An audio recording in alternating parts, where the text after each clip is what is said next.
Vamos lá, né? Vamos começar, vamos ser pontuais, né?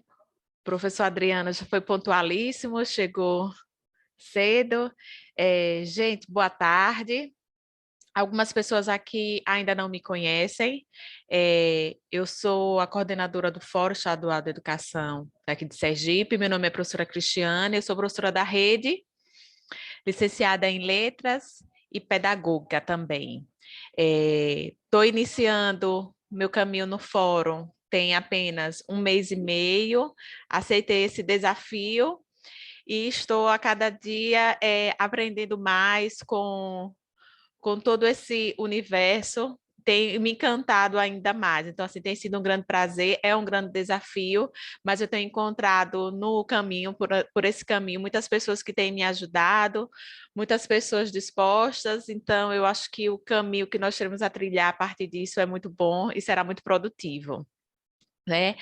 Eu gostaria de agradecer a presença de todo mundo, dar parabéns aos nossos inscritos, nós conseguimos bater a nossa meta, tivemos as nossas inscrições encerradas porque não tínhamos mais vagas, então isso é um bom sinal, é um excelente sinal, é um sinal de que nós, professores, né, toda a rede municipal, a rede estadual está engajada, está comprometida com a educação, está disposta a discutir, a falar, a conversar sobre, a buscar as melhorias. Então, isso, assim, nos aquece o coração, nos motiva e nos enche de muita alegria. Então, assim, parabéns para vocês, estão sendo, assim, maravilhosos.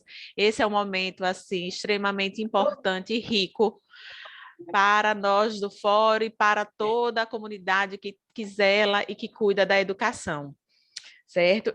Eu separei aqui uma frase que eu achei bem interessante, é uma frase de Paulo Freire que diz: é fundamental diminuir a distância entre o que se diz e o que se faz, de tal forma que, num dado momento, a tua fala seja a tua prática. Eu acho que é isso que nós, né, enquanto Fórum Estadual da Eduardo, por Educação, favor. tem alguém com o microfone ligado. Eu acho que é isso que nós, enquanto Fórum Estadual da Educação, Fórum Nacional da Educação, fóruns municipais da educação, nós buscamos, né? É o que nós dizemos, aquilo que é dito, aquilo que está na palavra, ele vai para a prática, né? Então, nós buscamos isso. Quando nosso trabalho de monitorar, de acompanhar o plano, né? É nesse objetivo, que ele não fique só no papel, que ele não fique só nas palavras, mas que principalmente ele vá para a prática e atenda a necessidade e faça uma educação, né, de qualidade e de equidade. Gente, nós hoje temos assim um formador maravilhoso, uma pessoa assim super competente que está aqui conosco hoje. Eu vou apresentar o professor Adriano.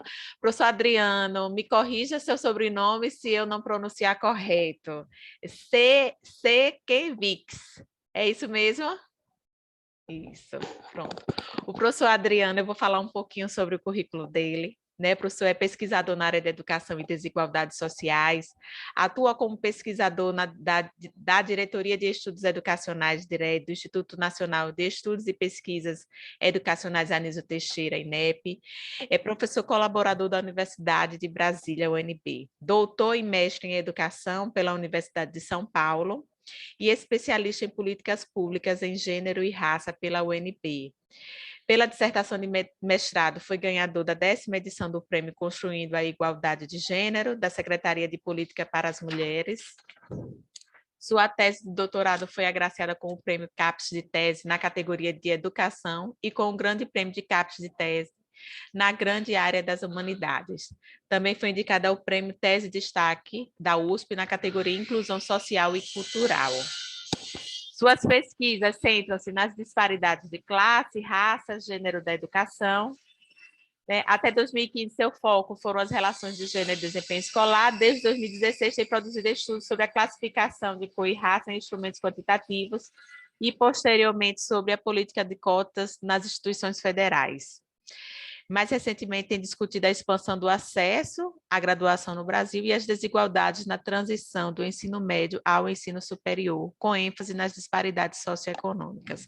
Esse é o professor Adriano, é um pouquinho só sobre ele, né? Professor Adriano, sinta-se acolhido por nós sergipanos. Para nós é um prazer sem tamanho recebê-lo, né? Sua presença nos enche de alegria e compartilhar esse momento assim é de extrema importância e satisfação para nós. Então, aqui nós temos presentes os membros do Fórum Estadual de Educação, nós temos os membros dos fóruns municipais de educação. Sergipe tem 75 municípios, é um estado pequeno, nós temos 75 municípios, mas nós só somos pequenos no tamanho, no território, mas na vontade e na força de vontade e do querer fazer, nós somos gigantes.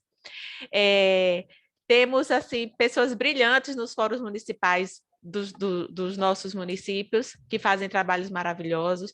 Temos os conselhos municipais de educação, temos professores da rede também. Então, nós temos assim um público muito grande e com sede de ouvir e discutir sobre educação. Bom, boa tarde, então. Bom, primeiro, professora Cristiane, muito obrigado pela apresentação, pelas palavras. Para mim é uma honra também estar aqui com vocês. Boa tarde a todo mundo que está assistindo, né, que vai dedicar esse momento para conversar. Bom, eu acho que é o que a professora já antecipou bastante, assim, do meu vínculo, né? Atualmente, eu trabalho no INEP desde 2014 e a partir desse ano estou coordenando a área de pesquisa do INEP e que toca diretamente pela área de monitoramento do Plano Nacional de Educação, né? Então, eu conheço bem o Plano Nacional, não conheço tanto os planos estaduais e municipais, a gente não tem capacidade, né, de monitorar, acompanhar todos os planos do Brasil, mas a gente, na medida do possível, é um prazer muito grande poder dialogar, né, com profissionais da educação que atuam em diferentes âmbitos, né, dessa grande nação, né, com todas as suas complexidades, toda a sua diversidade. Então, a ideia de hoje, desse seminário, eu vou trazer um pouco, né, um retrato, uma análise sobre uma parte da situação educacional, especificamente atendendo ao pedido do próprio Fórum de Sergipe, focando na universalização do ensino fundamental. Então, vamos discutir essa etapa, que é a maior, a mais universalizada, né? Uma etapa importantíssima, que responde para uma parcela muito grande da população brasileira, né? E dos recursos do Fundeb. Então, muita coisa passa pelo ensino fundamental, além de ser esse elo também entre as redes municipais e a rede estadual. E eu vou trazer alguns dados nacionais, alguns dados de Sergipe, e vou tentar entender um pouco o que está por trás dos desafios que nós temos de universalização do ensino fundamental. A minha fala, ela deve durar, sei lá, uns 30 ou 40 minutos no máximo, e depois a gente abre para poder conversar, e eu quero muito ouvir vocês também, tá bom? Então, eu vou compartilhar a minha tela, e aí, se tiver alguma dificuldade, assim, né, de visualização, de áudio, ou então alguma dúvida específica de alguma coisa que é importante eu responder, eu posso responder rapidamente. Eu não sei se eu vou conseguir enxergar a tela, vocês todos, tá? Então, eu peço que a professora Cristiane, se puder acompanhar ou dar um auxílio aí nessa questão da mediação, tá bom? Bom, gente, vamos lá então, né? Então, é um prazer imenso, né? Nós aqui do INEP poder dialogar com os entes, né? Sempre uma experiência muito interessante poder conversar, quer seja com professores da rede, é um prazer muito grande, com gestores municipais, estaduais, os representantes do fórum, então é sempre uma oportunidade muito rica. Então vamos lá, eu preparei uma fala que gira em torno então desse tema, a universalização do ensino fundamental, o diagnóstico e desafios do contexto brasileiro, e um pouquinho aí de Sergipe, embora vocês vão poder me ensinar muito mais sobre Sergipe, né, do que eu poderia contribuir. Eu queria lembrar, então, que a minha fala ela vai girar em torno, né, do Plano Nacional de Educação, em que a gente tem nessa lei, né, que certamente é deixa eu ver se eu consigo fazer um negocinho aqui. Não, é assim mesmo. Espera aí só um minutinho. Pronto, agora sim. Então, desculpa. Essa lei, a 13.005, né, que é uma referência importante, né, para o país, a gente tem algumas entidades que respondem, né, pelo monitoramento dela, o MEC, as comissões de educação da Câmara do Senado, o Conselho Nacional de Educação e o Fórum Nacional de Educação, né, que vão monitorar o plano. E nós, do INEP, especificamente, somos responsáveis pela produção dos estudos, né? Os estudos para aferir o cumprimento das metas a cada 2 anos, né? Que é o que a gente tem feito numa publicação que vocês certamente conhecem, que é os relatórios de monitoramento do Plano Nacional de Educação, né?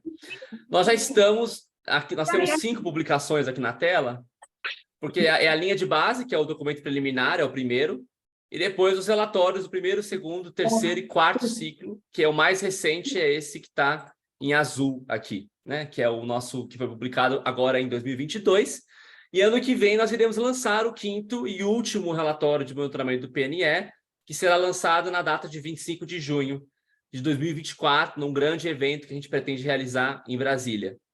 Eu falo de Brasília, diga-se de passagem, estou aqui no meu apartamento em Brasília, o INEP é aqui, né?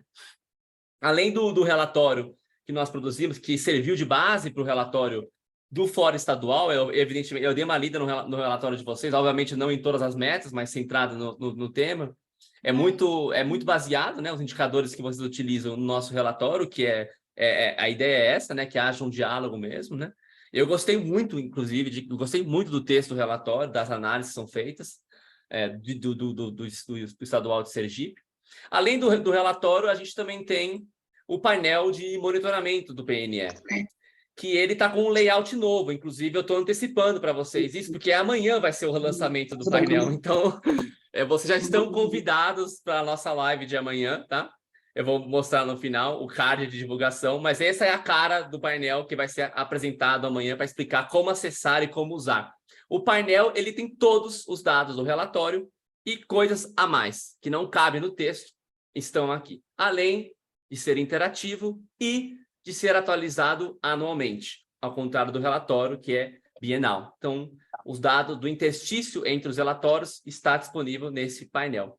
E para complementar o painel de monitoramento, que é um produto da nossa equipe, da equipe de pesquisas do INEP, a gente também tem os cadernos de estudos e pesquisas em políticas educacionais, que já se encontra no seu 8º volume, e nós estamos preparando o 9º volume agora, que será lançado em dezembro deste ano. Então, os cadernos, eles complementam o relatório do PNE, porque eles aprofundam aspectos teóricos, metodológicos, analíticos das 20 metas do PNE.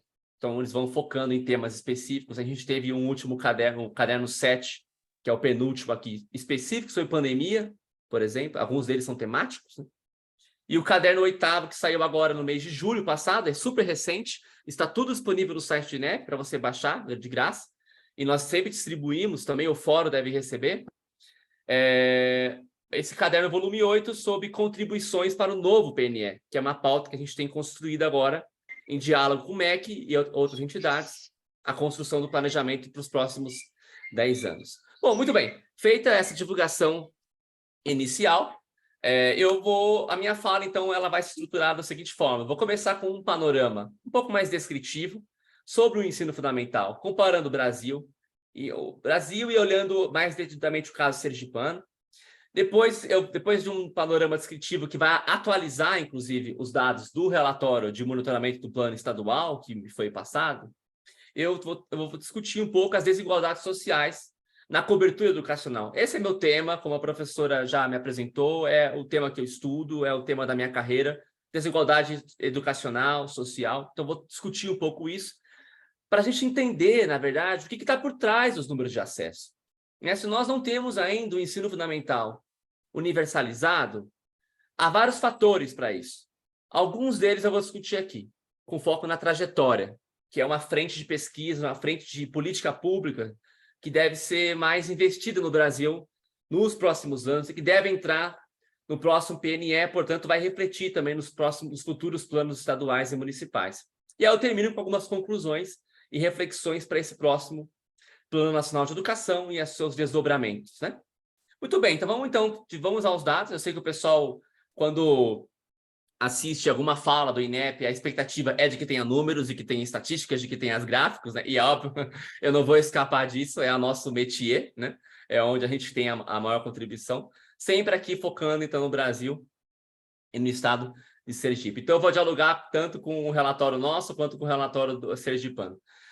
Primeiro, só um dado inicial, para a gente ter uma visão geral de como é que está a cobertura por etapa do Brasil, tá? Aqui é o único gráfico que vai ter dados que não são apenas do ensino fundamental. Eu tenho essas diferentes curvas, né? Então, deixa eu pegar aqui a corzinha. Eu tenho, por exemplo, o ensino fundamental, que é essa linha azul que está bem no topo do gráfico, né? É a nossa etapa de maior grau de universalização, né? Batendo ali 97%, 98% das crianças na idade, né? Essas são as taxas líquidas, né? Que diz respeito à criança na idade adequada para aquela etapa. Em segundo lugar, a pré-escola, né? Que ainda não chegou no grau de universalização, mas que avançou muito no Brasil, sobretudo depois da emenda constitucional de 2009, que estendeu a idade obrigatória escolar. Em terceiro, o ensino médio, que tem grandes dificuldades ainda no Brasil, né, para se universalizar. Ele acaba herdando alguns problemas não resolvidos do nosso ensino fundamental. Em seguida, a creche, a creche ela não será universalizada, não é uma etapa mandatória, mas ela está com uma cobertura muito aquém do necessário e com muitas desigualdades também. E, por fim, o ensino superior, que aí estamos falando de um outro nível educacional, que avançou muito no Brasil também, mas é de todas as etapas educacionais, naturalmente, a que tem um acesso mais restrito. Vamos focar, então, no ensino fundamental. Vou fazer um retrato mais completo do ensino fundamental. Esses dados que eu trouxe aqui, eles são pré-pandemia, tá? A pandemia, todos nós sabemos, teve um impacto brutal nos sistemas educacionais do mundo, mas sobretudo do Brasil, e a gente vai ver um pouco disso nos próximos. Vamos lá, então. Aqui, veja, esse é o dado mais atual. Eu tirei esse dado ontem do nosso painel de monitoramento, que foi atualizado agora, no final de junho, 30 de junho ele foi atualizado, então é muito recente, mostrando a tendência no Brasil de acesso ao ensino fundamental para as crianças de 6 a 14 anos. Né? Então, aqui são as crianças de 6 a 14 que frequentam ou que já tinham concluído um fundamental pela série histórica da PNAD contínua do IBGE, que é o dado que a gente usa. Veja, a gente partiu em 2013, que é a linha de base do nosso plano nacional, com 96,9%. Aí fomos crescendo até chegar em 98%, e depois, com a pandemia, a gente tem essa queda brutal, né? Triste, né? Então, que eu destaco aqui no gráfico, uma queda para 95,9%, então atrás do nosso patamar inicial, né? E agora a gente começa a enxergar em 2022 uma recuperação, mas ainda uma recuperação que ainda não chegou no que estava 10 anos atrás, né? Quer dizer, a gente ainda tem um caminho para percorrer desse grande retrocesso, que já adianto, como nós sabemos, ele foi generalizado, né? Esse gráfico mostra por grandes regiões do país, todas as grandes regiões do país observaram quedas entre 20 e 21%. Que são provavelmente crianças que ou não entraram na escola, mas é muito mais provável que seja aquelas crianças que saíram e não retornaram, né? A maior causa da cobertura educacional do fundamental no Brasil não ser completa, não ser 100%, é muito mais por abandono ao longo do ensino fundamental do que por não ingresso no sistema, né? Então, a gente vê essa queda geral. Aqui o Nordeste é essa cor que está um bege, um marronzinho claro, né? Está aqui com 95,9%.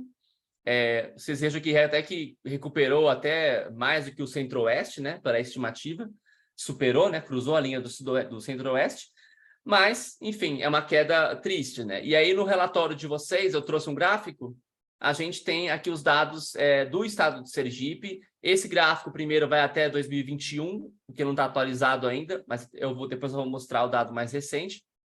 Veja, aqui o próprio estado de Sergipe, o fórum, né, discute já que há um desafio, né? Eu achei bem interessante esse diagnóstico que é feito, de que, na verdade, o Sergipe tem enfrentado uma queda no acesso ao ensino fundamental, que é até mesmo anterior à pandemia, né? Ele já vem, na verdade, de 2018, a gente tem visto já uma queda na cobertura, consequentemente, um aumento no número, que é essa seta aqui embaixo, o aumento no número de crianças de 6 a 14 que não são atendidas, né, pelo ensino fundamental.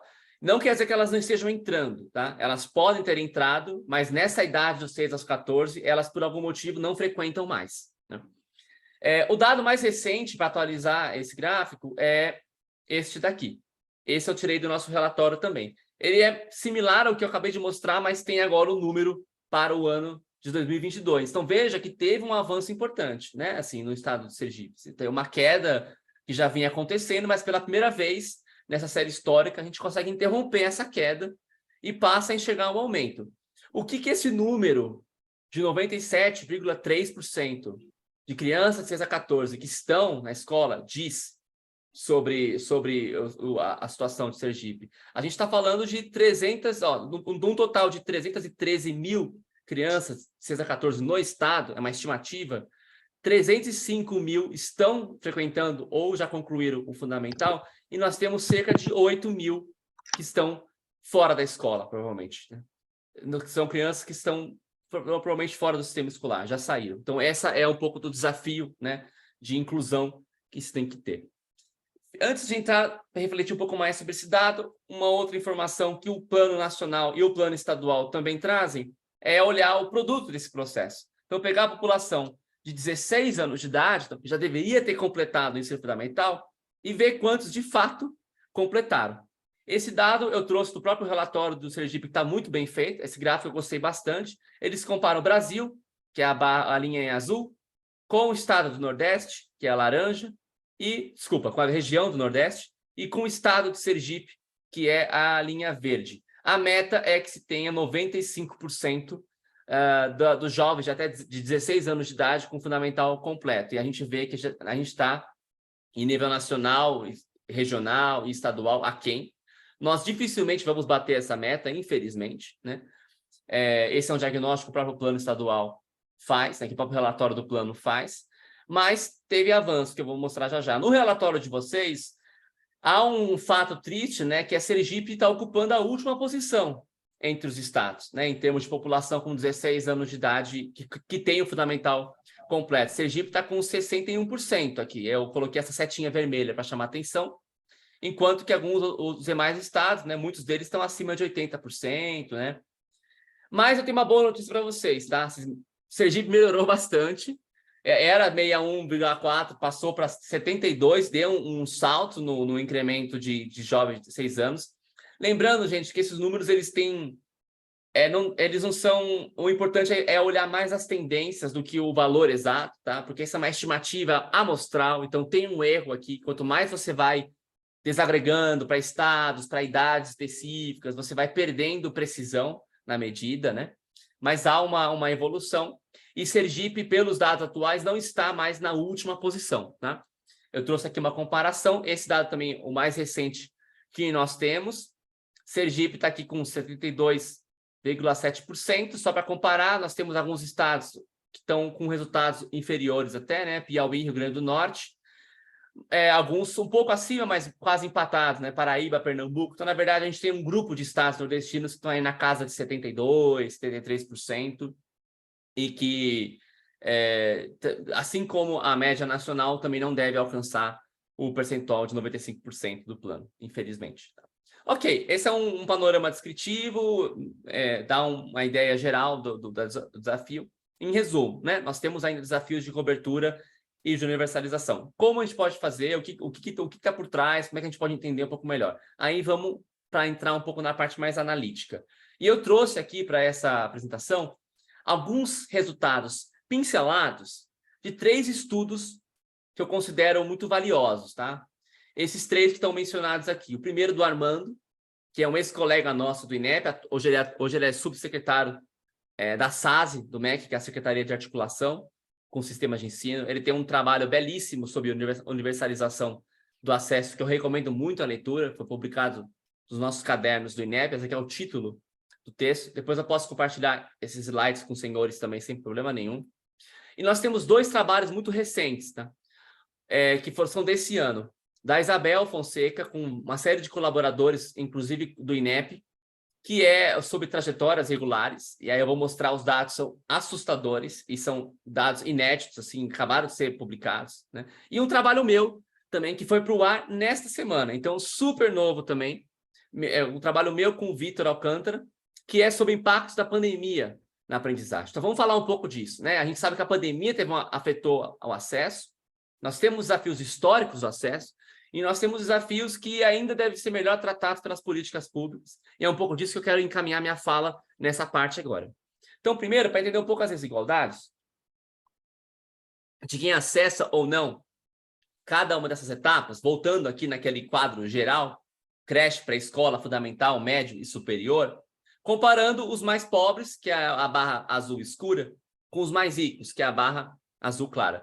Veja que quando a gente olha assim no agregado, ó, crianças de 6 a 14 que estão no fundamental, a gente quase não tem desigualdades, né, de renda nesse acesso, tá? As barras são muito próximas.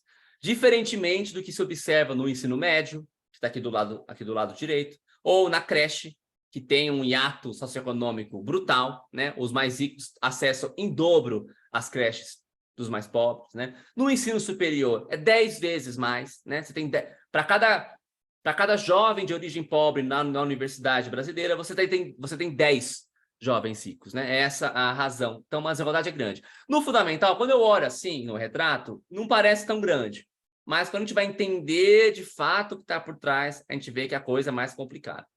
Crianças fora da escola, essa é uma estimativa nacional de crianças fora da escola em função da renda familiar. Aqui, essa barra azul são as crianças mais pobres, e aí conforme vai clareando e subindo aqui, são as crianças mais ricas. Então, se eu pego aqui a idade do fundamental, que é de 6 a 14 anos, eu tenho um número aqui de 96 mil crianças dessa parte, da porção mais pobre brasileira que está fora da escola. Entre as crianças mais ricas, apenas 3 mil. Né? Então, assim, você tem uma diferença muito grande socioeconômica. Né? Ok, mas o que está acontecendo com essas crianças?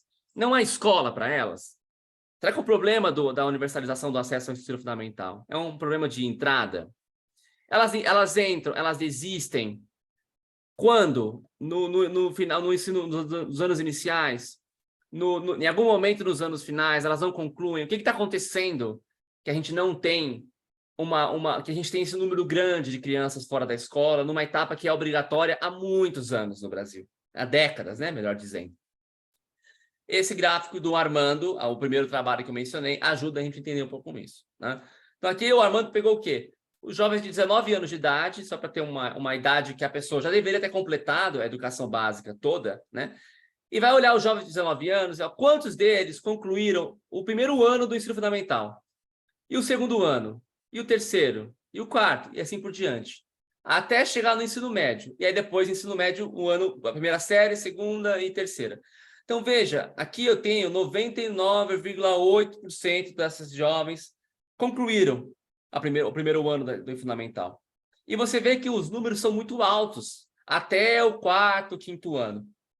Depois do quinto ano, começa a cair. Então, você começa a ter uma redução na permanência desses jovens ao longo, sobretudo, dos anos finais do ensino fundamental. E no ensino médio cai mais ainda, né? O ensino médio não é o objeto da minha fala agora, mas a gente vê que a curva ela despenca, né? Então você vê que, na verdade, o desafio que a gente enxerga é muito mais do que acontece depois do acesso à escola do que dessa entrada, né? E é extremamente marcado por desigualdades sociais de origem. Eu vou trazer essa curva, eu vou quebrar a curva agora, vou abrir por vários fatores, tá? Então fica um pouco poluído o slide. É só olhar uma de cada vez que é tranquilo. Veja, renda per capita. A linha azul, mais ricos. A linha vermelha, os mais pobres. Veja a gente brinca, a boca do jacaré, né? Como que abre essa boca, esse hiato, a brecha entre esses dois grupos. Entre os mais ricos, 100% está na escola. 99 alguma coisa e vai indo. Aí no ensino médio cai um pouco, mas eles terminam, desses jovens de 19 anos de idade, 91, quase 92% chega a concluir a escola completamente, todos os anos da educação básica, fundamental e médio. Quando vai para os mais pobres, olha a queda que tem. Então, na entrada, eles estão idênticos, né? Todos eles estão entrando na escola. Só que vários processos intraescolares e socioeconômicos vão acontecer para que você tenha essa queda absurda e um hiato que se abre, de modo que entre as crianças mais pobres, metade não concluiu, né, a escola, no fim das contas, né? A gente pode olhar isso por área urbana e rural, aí você vê a queda, o hiato que tem, a distância entre as curvas não é tão grande quanto a socioeconômica, mas ela ainda é muito marcante. O sexo, que é o gráfico aqui da direita, mas meninos e meninas, né? As meninas concluindo a escola mais do que os homens, né? Quem está na sala de aula sabe, né, que as meninas têm um desempenho melhor. No final do ensino médio, o ensino médio é muito mais feminino do que masculino, né? O primário é muito mais equilibrado. As meninas depois vai desequilibrando isso ao longo do tempo. Questões raciais, comparando negros e brancos, né? Também as desigualdades. E no caso específico do estado de Sergipe, eu peguei aqui o Armando, esses dados são do Armando, né? Eu peguei esse gráfico da renda especificamente para Sergipe e tem aqui, ó, o estado de Sergipe, a mesma coisa que a gente vê em âmbito nacional, né? Os mais ricos aqui com um acesso muito próximo do universal durante uma boa parte da sua vida escolar, cai um pouquinho no Fundamental 2, aprofunda um pouquinho mais a queda no ensino médio, mas quando vai olhar os mais pobres, eles vão despencando desde o começo, né? Sobretudo na passagem dos anos iniciais para os anos finais, né? Que é talvez um dos pontos mais delicados do nosso sistema educacional, né? Essa transição dos anos iniciais para os finais, que tem uma série de consequências, né? Pedagógicas, administrativas, né? Educacionais, familiares, né? Que as escolas têm que lidar. Vocês sabem muito bem disso. E vai ser interessante ouvir um pouco do relato de vocês também depois que eu terminar. Agora um outro ponto. Agora, só voltar aqui um minutinho. Aqui eu estou olhando, né? O jovem, assim, a pessoa tem 19 anos de idade e ela está dizendo até quando que ela estudou. Agora eu vou acompanhar, eu pego um aluno que entrou na escola e vou acompanhar esse mesmo aluno ao longo do tempo. Isso aqui a gente chama de uma análise longitudinal, né? Você acompanha o mesmo indivíduo, aquela pessoa, ao longo do tempo, que é uma coisa que a gente consegue fazer pelo nosso censo escolar do INEP, que, aliás, os estados são fundamentais no preenchimento do censo escolar, diga-se de passagem.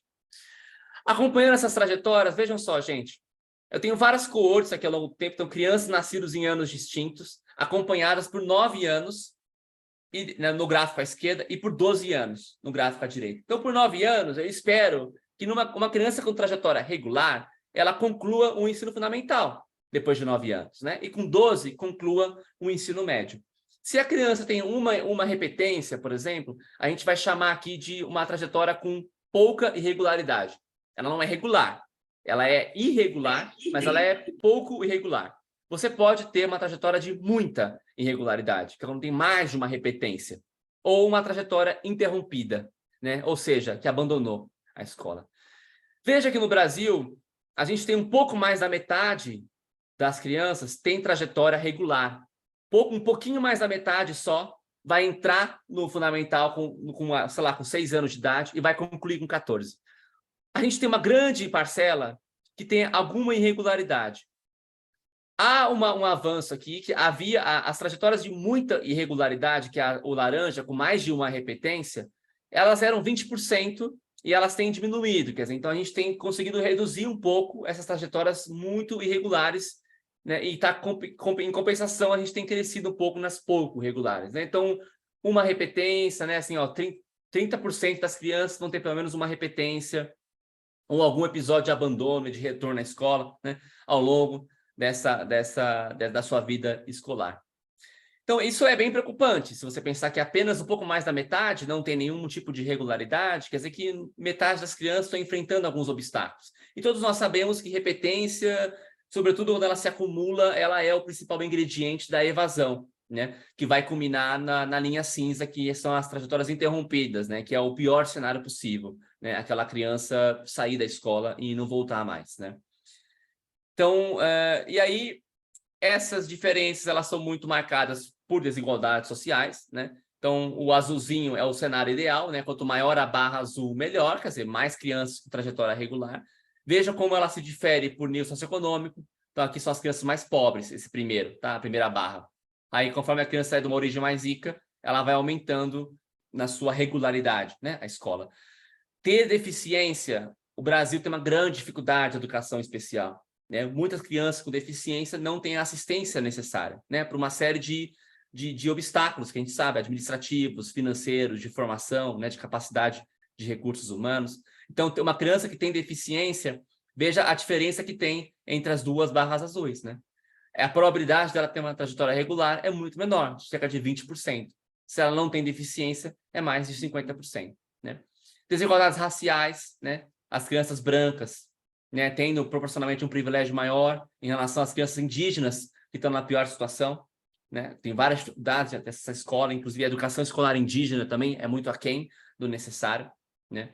E por sexo, como eu já mencionei, as meninas com trajetórias mais regulares do que os meninos. Então veja que quando entra na escola, muita coisa acontece, né? E essas desigualdades vão culminando em trajetórias irregulares. Em nível nacional, aqui um mapa das trajetórias no Brasil. Quanto mais vermelho, pior, né? Quanto mais vermelho, menos regular é a trajetória.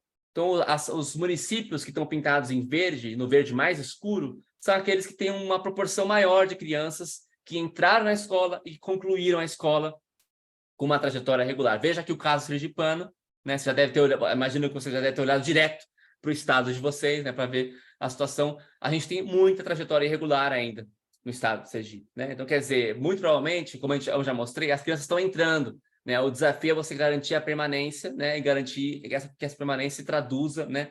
No aprendizado e numa trajetória regular, né? Esse é o desafio, não é só do Sergipe, né? É do Brasil, né? É a próxima etapa da discussão de universalização, é parar de pensar apenas na entrada no sistema, é a gente começar a pensar mais com atenção no processo que acontece dentro, né? Que vai culminar lá no final numa trajetória irregular. A pandemia veio para atrapalhar, né? Atrapalhou o acesso muito, né? Muitas crianças saíram da escola, não voltaram mais, mas não só a pandemia, não só a trajetória foi afetada, o aprendizado foi afetado. E se o aprendizado é afetado, ele afeta também a trajetória, eles estão embrincados, né? Trajetória regular condiciona melhor o aprendizado. E o aprendizado também condiciona melhor a trajetória, né? Eles se retroalimentam, né? E aí a gente vai olhar aqui um dado do estudo que eu acabei de publicar, saiu agora segunda-feira, ele foi para o ar, hoje é quarta, né? Então foi anteontem, é sobre pandemia, tá? Aqui, para a gente ter uma ideia, dados do SAEB, nosso sistema de avaliação da educação básica, nacional, aqui é Brasil, né? A queda de aprendizado, a tendência, né, de aprendizado nos anos iniciais, que é a cor mais clara, azul é matemática e vermelho é língua portuguesa. Então, aqui matemática, né, vai cresce até 2019, aí despenca em 21. O azul royal aqui, esse azul bem forte, é o 9º ano do ensino fundamental, tendência similar. E depois o azul marinho aqui em cima é o ensino médio. Então, veja, o ensino médio a gente nem consegue enxergar uma melhora, né? Ele está mais ou menos estagnado. Assim, ele melhora, piora, melhora, piora. Mas no fundamental, principalmente nos anos iniciais, né? Havia uma melhora que foi interrompida com a pandemia. Tanto em matemática quanto em língua portuguesa, o cenário é parecido. Em matemática é um pouco mais acentuada a queda. Já adianto para vocês que a queda de aprendizado que a gente observou no Brasil, ela está entre as maiores do mundo. Na realidade, por enquanto, até onde a gente pôde medir, é a maior do mundo, tá? É provável que vários países tenham tido pior até, mas muitos países não têm um sistema estatístico que o Brasil tem para enxergar o que acontece, né? Em muitos países você não tem nem dados sobre o aprendizado, né? A gente tem um grande sistema de avaliação e um grande censo escolar, então a gente consegue enxergar melhor o que acontece e o que aconteceu não é bom. Comparando essa queda média aqui, ó, essa é a tendência geral, né? Agora comparando 19 e 21 por estado, eu destaquei Sergipe aqui, ó, matemática à esquerda, língua portuguesa à direita.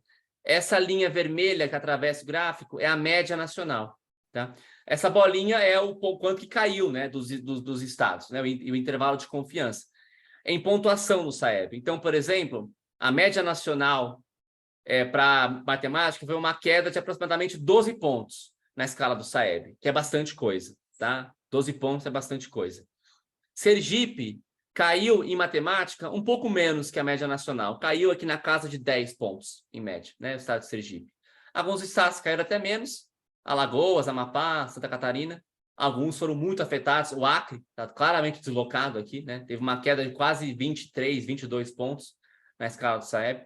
Língua portuguesa, Sergipe está aqui próximo à média nacional, caiu um pouquinho mais, a diferença é pequena, está mais ou menos ali em cima da média, né?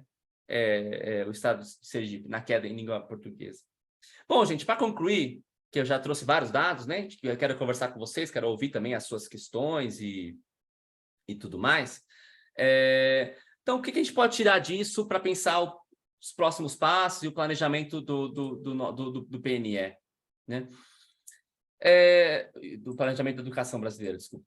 Bom, para retomar um único número de tudo isso que eu trouxe, eu vou destacar, então, que no Brasil a gente está, então, pela estimativa amostral, 96,3% das crianças frequentam ou já concluíram o fundamental, né? Em Sergipe, esse valor está um pouco acima da média brasileira, mas em ambos os casos, essas taxas já foram mais elevadas, né? No Brasil, a gente foi dramaticamente afetado pela pandemia. Em Sergipe também, mas a queda é até um pouco anterior, por razões que eu não vou saber explorar aqui. Acredito que vocês devam conhecer melhor a situação específica do estado de Sergipe, para entender por que a gente não conseguiu ainda retomar ou avançar em relação ao que se alcançou no passado, né? Qual que é a situação de universalização do ensino fundamental, em resumo, amarrando o que eu apresentei? O ingresso no sistema está praticamente universalizado, né? E a cobertura, quer dizer, quem está dentro da escola, se eu desconsiderar a trajetória, ela tem pouca desigualdade. Quer dizer, as crianças, elas estão na escola, de 6 a 14 anos. Elas podem não estar na série que elas deveriam estar. Elas podem não estar com o desempenho que elas poderiam. Elas podem não estar com a trajetória que deveria, mas elas estão, né? Então, essa é a situação. Mas a pandemia afetou pela primeira vez em escala nacional, retrocedeu numa cobertura que só crescia no Brasil, né? E a recuperação, até onde nós pudemos acompanhar, 2022 é o último dado, ainda não foi suficiente, né, para retomar o patamar pré-pandemia. Eu estou muito ansioso com os dados de 2023, né, os dados que serão publicados no ano que vem. Eu estou muito curioso porque eles podem apontar alguma melhora importante ou a persistência dessa dificuldade. Aí vai ensejar uma outra reflexão sobre o futuro, né? A repetência e a evasão ainda são desafios muito importantes, né? Quase metade dos jovens chegam ao fundamental, ao final do fundamental, com trajetória irregular, e é isso que está marcando aqui a nossa dificuldade de universalização, né? E os maiores desafios, né, dessa trajetória regular e de qualidade estão nos anos finais, né? A gente avançou muito no Brasil nos anos iniciais, né? É uma das etapas que mais avançou, de cobertura, de qualidade, mas esse avanço nos anos iniciais não refletiu ainda. Então, o Brasil fala muito de alfabetização, claro, é importante, os anos iniciais, fala muito do ensino médio, a reforma do ensino médio, isso e aquilo, mas eu acho que a gente deveria começar a falar um pouco mais sobre os anos finais. Até porque existe um compartilhamento de responsabilidades aqui, do regime colaborativo entre estados e municípios, que torna o fundamental, mas sobretudo os anos finais, uma posição até um pouco delicada, né? Em termos de formação de professores, as maiores dificuldades está em formar professores especialistas para os anos finais, né? Sanar as dificuldades que vêm dos anos iniciais é muito difícil, então a criança que tem alguma defasagem vai ter mais. Todas as dificuldades que vão se acentuar, elas começam a se acentuar nos anos finais, né? E isso vai ocasionar ou estar por trás dessas trajetórias irregulares, que é o que vai gerar essa falta de universalização do acesso no geral, né? O que a gente tem que pensar para o novo plano nacional, tá? Eu não vou me atrever a dar recomendações para o plano estadual. Eu estou trabalhando arduamente, inclusive vai ter reunião semana que vem no MEC para discutir o PNS. Já tem várias discussões que a gente tem feito. O Fórum Nacional está participando, com sede, e a Undime estão participando também dessas discussões. A gente precisa enfatizar a universalização do acesso na dimensão das trajetórias. Então, essa coisa de olhar a taxa líquida de matrícula, cobertura, enquanto as crianças estão na escola, é importante?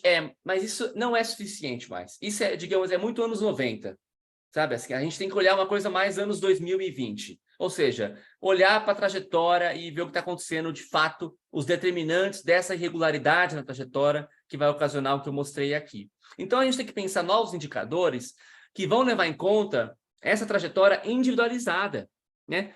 Não faz mais sentido você entrevistar só as pessoas e perguntar: seu filho estuda ou não estuda? Isso aí é muito pouco. A gente tem tecnologia no Brasil hoje para acompanhar o direito de cada criança do Brasil, né? De cada uma das 50 milhões de crianças que estão aí. se elas estão acessando ou não, em que momento que elas abandonaram, né? Para uma boa parte delas, nós sabemos a nota que elas obtiveram, quer seja na avaliação nacional, quer seja nas avaliações estaduais ou até mesmo as municipais. Então, a gente tem uma tecnologia que tem que ser melhor explorada para entender melhor o problema, né? Ler melhor o problema.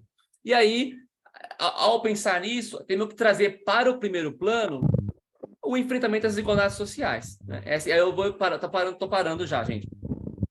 Essas disparidades de gênero, raça, regionais, entre estados, entre municípios, territoriais, urbana, rural e até envolvendo questões de deficiência, o capacitismo, né?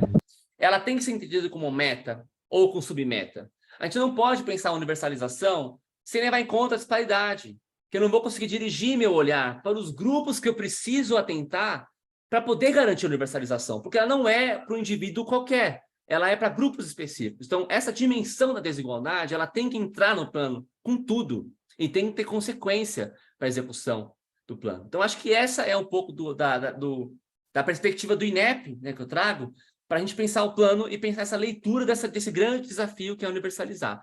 Eu termino, então, colocando aqui o e-mail da nossa coordenação, cge@inep.gov.br.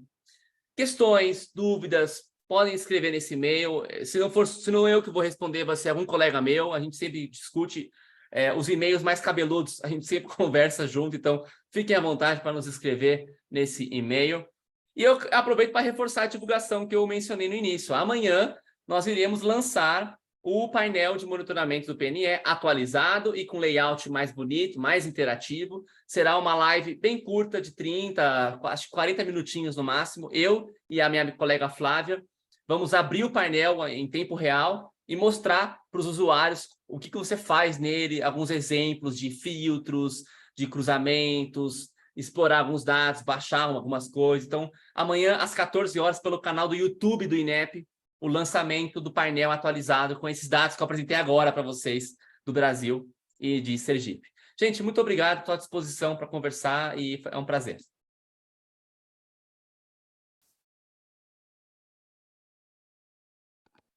Nós é que agradecemos, professor. Uma exposição maravilhosa, os dados que realmente nos chocam, nos preocupam e, ao mesmo tempo, nos motivam, né, a trabalhar. Já temos um compromisso amanhã, né? Todo mundo anotou amanhã às 14 horas, essa live que é de extrema importância. Nós vamos agora abrir para... Estão me ouvindo? Vamos abrir agora para as perguntas. Quem tiver pergunta, sinaliza aí para que a gente possa começar essa parte das discussões.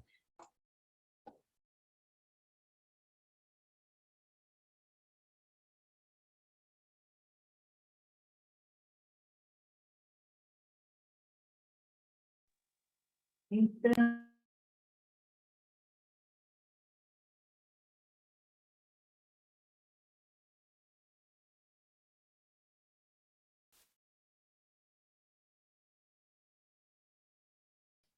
José de Jesus Santos, pode fazer sua pergunta. primeiramente, boa tarde a todos e a todas. Como eu já coloquei no chat, eu faço parte do Fórum Estadual, como suplente do Ideobrando, que representa aí a Campanha Nacional da Educação, e também faço parte do Conselho Nacional de Educação aqui em Buquim, além do Fórum Municipal. Parabenizo a todos que escolheram estar nessa data para debater o assunto tão importante que é a educação, principalmente para nossos filhos e filhas que estão na escola pública. Parabenizo ao nosso palestrante Adriano Sienkiewicz. E pelo que eu entendi, quando se fala da questão de estudar o plano municipal de educação, ou como qualquer outra discussão nesse campo, temos que ter nossos próprios dados. Vejo que o INEP, junto com o Estado, conseguiu elaborar para a gente um mapa, vamos dizer assim, por onde podemos caminhar, vendo realmente nossa realidade, ou seja, um diagnóstico, como seriam números. E pelo que eu vi, aí eu gostaria de saber do professor se é essa um dos caminhos que poderíamos olhar, que é o exercício de achar os determinantes através de um exercício longitudinal, como você fez. Mas, para isso, para que os municípios consigam fazer, junto com o Estado, um estudo longitudinal mais preciso, observando até as modalidades do EJA, que faz parte do ensino fundamental, tem que ter uma intercalação entre Estado e município. Eu acho que uma ferramenta que poderia ajudar o Estado ao longo de mais 10 anos é que o Estado e o município tivessem uma espécie de mecanismo que linkasse tanto a matrícula municipal e estadual em um banco de dados que serviriam para o próprio fórum estadual e os conselhos estadual e os municipais estudarem essas realidades.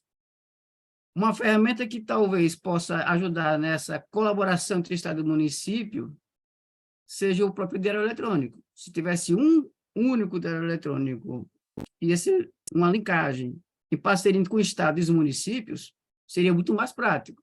Porque hoje nós temos o diário eletrônico do Estado, e muitos professores aqui em Sergipe trabalham na rede municipal e na rede estadual, e aí o município, às vezes, pega um outro servidor e vai ficar privativamente ligado somente ao município aqueles dados. Não teria como fazer um link direto com um setor que ficasse ligado entre o Estado e o município para fazer esse dado longitudinal. E vai saber, aquele aluno que estava no fundamental no município, quando ele entra no Estado, o Estado tem que fazer normalmente o âmbito de dados através do histórico escolar dele, já poder pegar desde o município na sua base, já num link direto. É uma forma de se colocar. Tem outros pontos, mas eu acho que vou deixar para uma segunda rodada, se for possível ainda nesse momento. Agradeço a atenção e vamos em frente.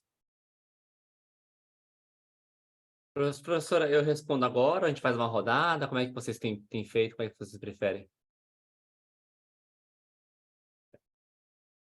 Eu acho que está com o microfone desligado. Pronto, liguei. Como você achar melhor, a gente pode fazer uma rodada com 3 perguntas, você responde todas ou faz um por uma, o que é que você acha melhor? Eu acho que eu prefiro coletar mais algumas, aí... Sim. Então vamos para a Adérico, tem a Adérico aqui que quer perguntar também, a gente já vê a dele. Então, boa tarde, todos ouvem bem? Sim, Adérico, estamos ouvindo. Então, parabéns, Adriano, que bom esse momento, esses dados. Uma coisa, a gente vai... É uma coisa, é um cômodo, mas eu acho que a gente teria a condição de qualificar um pouco mais isso que a gente vai tentar fazer até o final do ano, já que a gente parte aí já para uma discussão com relação à questão de um novo plano, de uma nova discussão. Aí vamos lá. Como é que vai ficar, Adriano? Não sei se você vai ter essa informação, como é que vai ficar, se a gente vai ter condições nesse processo de discussão, se está pensado esse processo de construção, desse processo de articulação que a gente vai se dar já para a construção da discussão de um novo plano, se a gente vai ter um tempo, principalmente porque tem coisas assim que são muito bacanas. Por exemplo, a plataforma Mais PNE lá que está lá no CIMEC. Ela é muito bacana e eu acredito que boa parte dos municípios brasileiros, independente da condição que a gente estava nesses últimos anos, tem muita coisa lá alimentada que tinha aquela celeumazinha com relação à questão da falta de um recenseamento, a falta de dados do IBGE atualizados, que acabava travando os municípios de ter dados mais precisos. Mas eu acho que antes de a gente iniciar esse novo processo de discussão, eu acho que muita coisa está lá na plataforma Mais PNE, que eu acredito que, mesmo a gente tendo um tempo curto, se a gente iniciasse um pouco, fazer um exercício e é uma sugestão que eu dou até para a Cris, começasse um pouco, como nosso estado ele tem uma referência com relação a isso, e a gente não parou de fazer essa discussão com o fórum, com os fóruns municipais, eu acredito que daria para a gente fazer um trabalho dos fóruns, junto com as secretarias, de fazer isso em tempo, para que a gente pudesse ter, eu entendo o José aí, pudesse ter dados mais precisos com relação aos municípios, para que a gente tivesse um processo de construção de um novo plano mais consistente. Não é que muita coisa do Plano Nacional da Educação já sabe que não foi para lugar nenhum. que eles não evoluiu, os municípios não conseguiram, e o país, o Estado, não conseguiu atingir as metas do plano, muita coisa que foi pensada lá em 2015, 16, beleza. Então, eu acredito que agora a gente poderia ter um diagnóstico mais completo para chegar com mais segurança no processo de elaboração. Eu acho que seria muito positivo isso, a gente partir dessa discussão. Então, eu queria que você me colocasse isso, como é que vai se dar, se vai dar tempo, como é que o INEP está pensando essa questão, principalmente com relação à questão do que tem lá no CIMEC, da plataforma Mais PNE, se a gente não poderia partir desse ponto primeiro para chegar nesse debate assim, até o final do ano. É uma sugestão e uma colocação, viu? Obrigado. Beleza. Eu acho que eu vou respondendo essas duas, professor. E aí depois tiver mais gente inscrita, né? Bom, primeiro agradeço muito aos professores, professor José de Jesus Santos, professor Adérico, pelas colocações. A respeito dos dados, vou responder a primeira pergunta primeiro. Eu acho que a gente... Boa parte dessa tecnologia, professor, o Brasil tem, né? Eu acho que a gente tem que, no sentido de que a coleta que é feita dos dados por escola, do censo escolar, né? Ele é feita em regime de colaboração com os estados, né? Com as redes, e ele é muito rica, né? Em termos de produção de informação. Eu acho que a gente tem um desafio que foi acentuado pós-LGPD, né, a Lei Geral de Proteção dos Dados, que tornou muito pouco disponível o acesso. E o INEP foi brutalmente afetado por isso, né? E tem sofrido muita pressão de vários agentes, né, institucionais, de outras instituições, dos estados, do próprio MEC, né, e outros parceiros, para compartilhamento dos dados. Então, eu acho que eu não vejo necessidade, necessariamente, de produzir novas informações. Acho que nós já temos tudo que a gente precisa, é só a gente usar isso corretamente, né? E usar de uma maneira pública e que se consiga compartilhar essas tecnologias e esses dados. Eu não sei dizer exatamente da experiência do diário eletrônico. Acho que os estados, as redes, encontram soluções, às vezes, próprias, né, para os seus desafios. Mas me pareceu interessante a ideia que você colocou, assim, desse compartilhamento, mas eu não vou saber te dizer sobre isso. Eu sei que alguns estados, eu sou de São Paulo originalmente, o estado de São Paulo produz o próprio censo escolar, né? O INEP pega o censo pronto, na verdade, do estado de São Paulo, que é feito pela Fundação SEAD. Então, e eles produzem mais informações do que o nosso próprio censo escolar coleta no INEP. Eles passam para a gente uma parte deles, mas eles têm muito mais do que a gente tem, porque eles usam para as finalidades do próprio Estado, eles fazem estudos com isso, né? Eles têm os acompanhamentos, inclusive eles se recusam a passar informações pessoais para o INEP, por exemplo. Assim, eles controlam bastante isso. Então, os estados podem encontrar suas próprias soluções, mas eu acho que para a gente já ter um acompanhamento longitudinal, a gente já tem a informação de todo mundo. O INEP poderia muito bem, o INEP e o MEC, em conversa com os estados, né, com as redes estaduais, secretarias estaduais, pensar dinâmicas em que esse dado possa ser trabalhado e compartilhado de uma maneira que possa subsidiar o planejamento educacional no nível dos estados, né? Para que você não tenha que ter 27 iniciativas paralelas sobre uma mesma coisa, ou que os estados tenham que produzir um dado que já existe, né? Então, acho que dá para usar melhor a tecnologia, quebrando essas barreiras que foram colocadas nos últimos anos ao acesso à informação e à transparência pública, né? Para o professor Adérico, eu entendo, concordo perfeitamente com a sua preocupação, né? O censo demográfico, o atraso que ele teve é penoso, inclusive para nós também, né? A gente recebe muita demanda para fornecer dados de cobertura educacional no nível dos municípios. E nós não temos esse dado, o mais recente é 2010, né? Que está muito aquém do atual. A plataforma Mais PNE, ela não é do INEP, né? É o MEC que cuida, então eu nem conheço muito bem os meandros dela, assim. Eu sei que ela é muito rica em hospedar os planos, né? Registrar um pouco do histórico dos planos, mas eu acho que um grande desafio que a gente tem da Secretaria de Articulação com o Sistema de Ensino, a SASE, é coordenar melhor, e a ideia é que isso fosse feito pelo Sistema Nacional de Educação, que foi aprovado pelo Senado, um primeiro PL está na Câmara, né? Então, o Sistema Nacional de Educação ser um espaço para a pactuação e para a construção desse planejamento educacional com algum grau de coordenação entre União, Estados e município, né? Para que se possa avançar.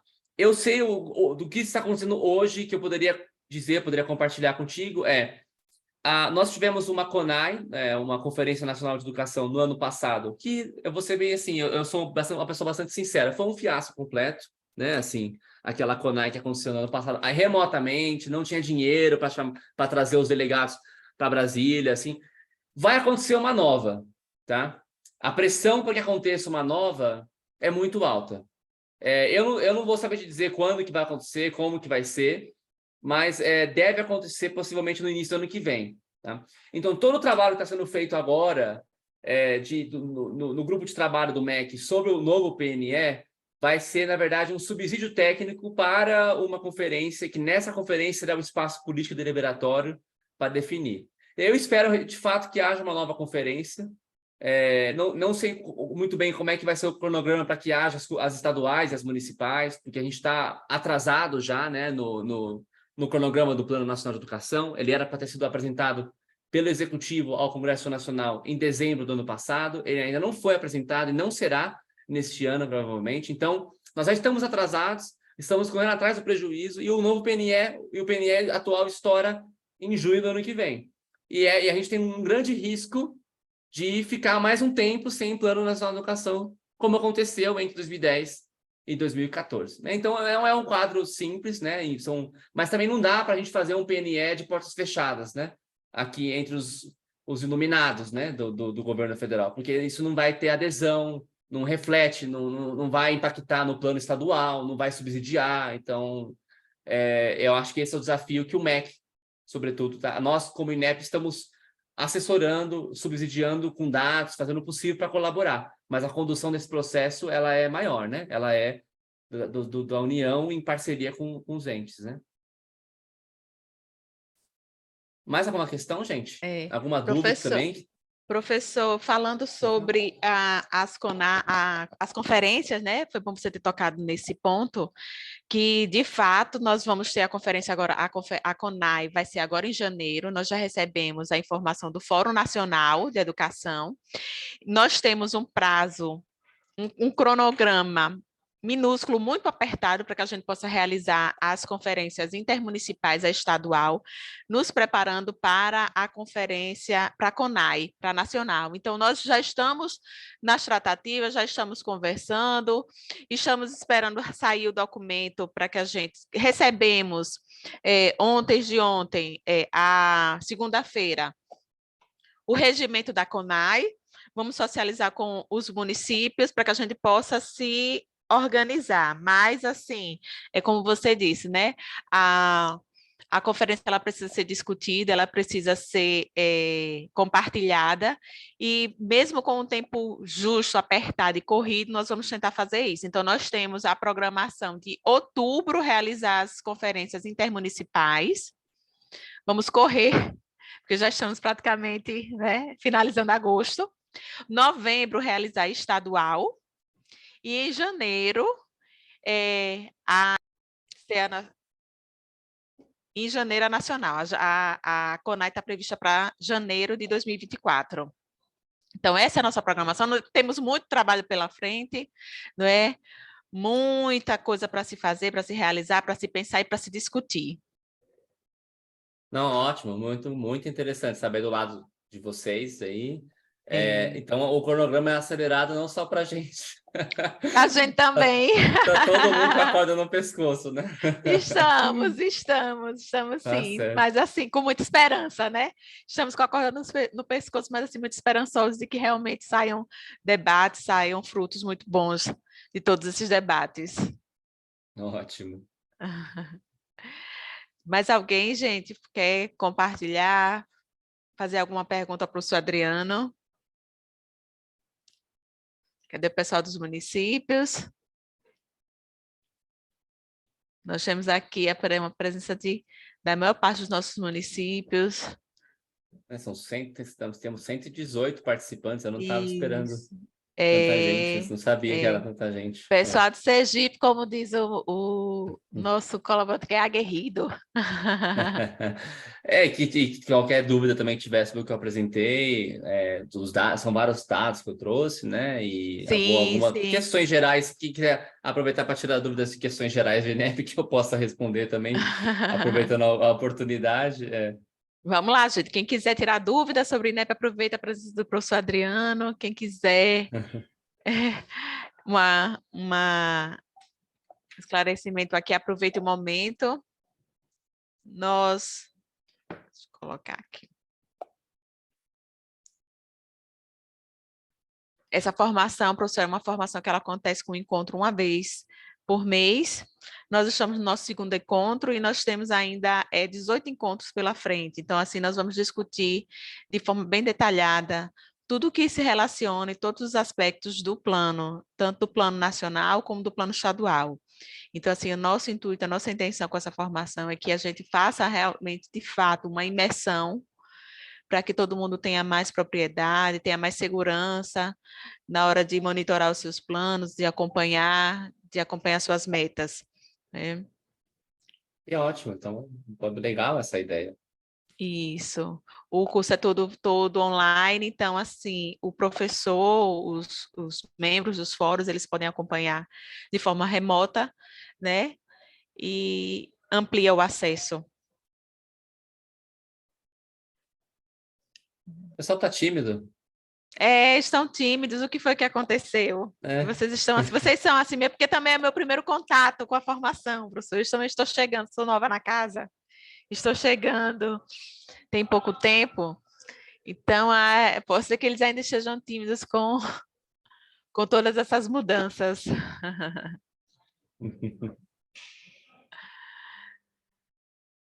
Hoje, professor José, quer falar? Só uma dúvida, Sim. ou curiosidade, melhor dizendo. Os eixos e as metas continuam sendo 20 metas? Estou pensando nisso, se vão manter 20 metas, vão reduzir, vão Isso. ampliar? Porque, assim, foram 20 metas ousadas, mas sabemos que em cada município e estado brasileiro existe as correlações de forças, né? E, por isso, muita coisa dos planos não foram atingidas. Outras, até mesmo, tiveram propostas até do tempo exato de serem cumpridas, de forma nacional e local. E quando a gente observa os planos, eles retiraram. Na hora de aprovarem os planos nas câmaras, eles tiraram até os prazos, e aí ficou tudo aberto. Quando você começar a cobrar que saia do papel, é como se nada, não tem prazo para fazer isso, então agora não, agora não. Depois eu queria saber se vão ampliar, a ideia de ampliar mais ainda as metas ou vão enxugar de forma mais objetiva para, digamos assim, como diriam eles, ser algo mais pé no chão de cada município e estado, ou até mesmo nacional, para não ficar uma coisa muito esticada e ninguém puder alcançar assim ao longo de 10 anos, como a correção de força impede muitas vezes algo tão ousado como o Brasil tentou essas 20 metas. O Brasil são país, a gente passou por vários momentos do Brasil, né? Entre 2014 e a atualidade, até coisas, crise econômica, crise política, crise sanitária, né? E tudo isso deu turbulência muito grande para o planejamento nacional, para o Estado como um todo, né? Para a organização do Estado. Essa é uma questão que tem sido discutida, professor, no âmbito do MEC. Uma das fala-se, né, assim, a gente fez uma análise detida sobre os 2 últimos planos nacionais, antes de começar o trabalho do próximo, desculpa. E o plano de 2001, 2010, ele tinha uma coisa muito boa, que ele tinha um diagnóstico muito bem feito, né? Ele fazia ele expunha no próprio texto do plano um bom diagnóstico, só que ele era um plano gigantesco, né? Ele tinha muita coisa, muita meta, ele era muito ambicioso. O plano de 2014-24, o atual, ele não tinha diagnóstico nenhum. Ele é seco, né? Ele é só meta e estratégia. E ele já é de um tamanho um pouco menor, o número de metas, mas ele tem muitas estratégias que até fogem, às vezes, do que é uma estratégia. Você tem estratégia que, na verdade, é uma submeta. Às vezes tem umas que não tem nem relação com a meta e está lá. A gente fez uma análise sobre essas estratégias nesses cadernos do INEP que eu comentei na apresentação. Depois eu mando para o e-mail do fórum o PDF, tá? Com os slides Sim, mande, sim. para compartilhar, porque tem esse estudo lá. Aí, eu acho que esse plano, o próximo plano, tá? Pelo menos do encaminhamento que o MEC quer dar, é ter, assim, não ser muito grande, então ele deve ter alguma coisa como em torno de 20 metas, um pouco mais, um pouco menos, não vai sair muito disso, tá? O que está sendo feito agora a gente não chegou ainda no desenho das metas. A gente está, foi criado um grupo de trabalho com várias entidades do MEC, o CONSED, o DIME, o Fórum Nacional de Educação com seus representantes, né? Para o PNE, está se falando do plano nacional, né, nesse momento, até porque os planos estaduais foram aprovados depois, eles têm um prazo ainda um pouco maior do que o nosso PNE, né? Então vai ter uma transição depois, né, para o novo PNE, os novos planos, mas a gente tem falado o quê? Tem que ter diagnóstico. Então a gente está gastando muito tempo, primeiro, diagnosticando os problemas. Então, a gente está listando os macroproblemas da educação, né? E que dialogam com o atual PNE, mas que avançam também. Então, a gente está olhando, por exemplo, a questão da violência nas escolas. É uma coisa que ficou muito forte no Brasil nos últimos anos. Esses episódios de ataques, né, organizados. Então, e o PNE nunca olhou muito para a violência, nem mesmo na sua expressão que já acontecia nas escolas, né, de discriminação, de bullying, né? Então, isso está sendo discutido como um macro problema. O possível apagão da formação de professores, né? A dificuldade que o Brasil tem tido de formar, atrair e reter professores na educação. Então, a gente está numa etapa de diagnóstico para que, no segundo momento, vai ser pensadas metas e estratégias a nível nacional. Eu não consigo te dizer ainda, mas é uma preocupação não querer que fique muito grande, tá? Para não tornar muito difícil de conseguir espelhar e de cumprir também. Lembrando, gente, que o Plano Nacional de Educação ele não é um plano executivo, né? Ele é um plano estratégico, né? Tem uma diferença aqui, que ele não é executivo, assim, não é uma coisa que você cumpre, ó, você tem que cumprir aqui, senão você pode ser responsabilizado por isso. Ele é um plano estratégico, ele aponta uma direção, ele aponta um caminho para a política pública. Isso não quer dizer que você não possa ter responsabilidades, você tem que ter, mas ele não é um plano como um PPA, por exemplo, ou com um plano orçamentário, você tem que gastar aquilo lá, você não vai ter que explicar por que não fez. Não é isso, né? Ele é estratégico. Então, algumas das ações que o próprio TCU faz com relação ao plano não cabe, né? Não é executivo, né? Então, tem essa diferença. Acho que a professora Adélia levantou a mão, depois o professor José também. Isso. Só colocando aqui uma coisinha que o professor José falou, nós recebemos o regimento da CONAI e nele já trouxe 7 eixos, que são os 7 eixos que serão discutidos nas conferências, né? E o tema também, né? O tema da CONAI desse ano é Plano Nacional de Educação 2024-2034, Política de Estado para a Garantia da Educação com Direito Humano, com Justiça Social e Desenvolvimento Socioambiental Sustentável.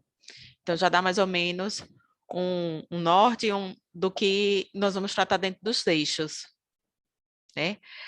Adérico quer fazer uma colocação também. Vamos lá. Outra coisa que vai como sugestão e é uma coisa que... Vamos lá. Como a gente está na base aqui, Adriano, está no chão do município, só uma questão. Por exemplo, até no seu próprio material, eu fico muito... Eu sou muito...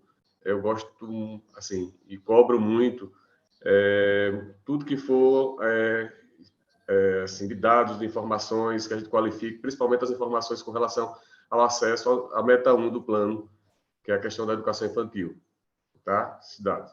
Até uma sugestão, eu não sei se é possível o INEP fazer isso, porque, por exemplo, para mim, a gente já sabe que a gente não consegue, a maioria dos municípios do país não consegue avançar assim, não consegue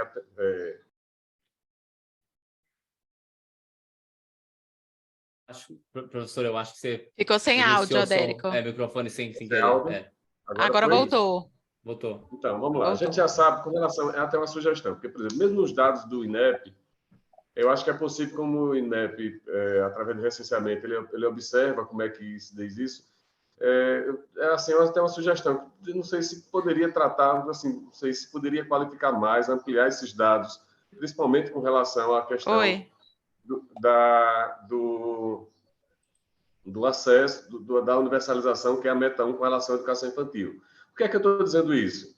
Porque quem está mais próximo dos municípios aqui, eu vejo que houve uma série de incentivos, independente do plano, para que os municípios pudessem garantir um aumento, uma melhor condição para que os municípios pudessem qualificar e conseguir garantir o crescimento de matrículas, principalmente na educação infantil, na creche pré-escola, tá? Cada um com suas realidades. E aí, eu vejo que ainda é carente, principalmente, às vezes, nos dados do INEP, além daqueles que tem lá do censo, que diz se aumentou ou não a matrícula, onde houve municípios ou estados que conseguiram avançar na educação infantil, por que foi que eles avançaram? Como foi que eles conseguiram avançar? Tem muita coisa, eu estou dizendo isso, não só pela falta de dados, é porque eu entendo que tem muita ação, por exemplo, como eu sou do PAR e sou do PNE, e estou há muito tempo no PAR, eu vejo que tem pouca informação sobre o que avançou nos anos da existência do Pró-Infância, do programa Pró-Infância, tá? Então, onde houve um avanço do Pró-Infância, eu acho que a gente não poderia analisar simplesmente só o crescimento da matrícula nesses municípios.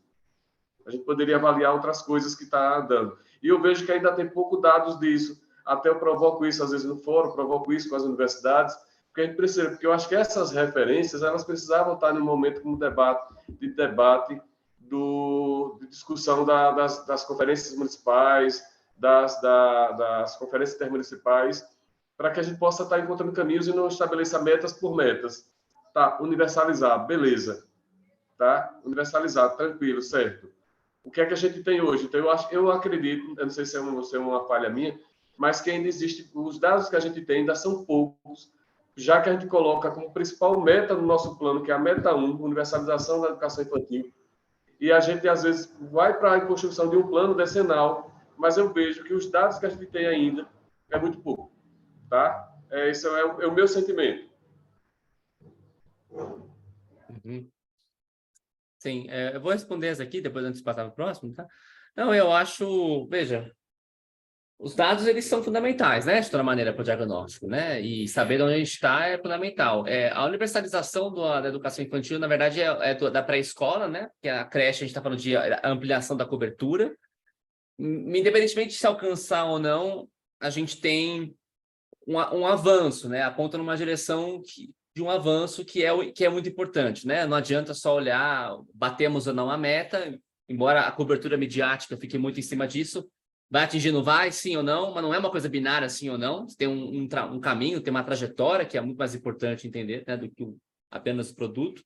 E o plano, ele vai apontar numa direção, mas é um conjunto de políticas que vai garantir, né? O Fundeb, por exemplo, ele é uma peça-chave desse processo, né? Até porque a ampliação da educação infantil é uma preocupação que foi colocada no novo Fundeb, e a gente tem ainda incremento do complemento da União, né? Até 2026, pelo menos, vai aumentar a participação da União no novo Fundeb, e aí acompanhar e ver como é que vai ficar essa questão.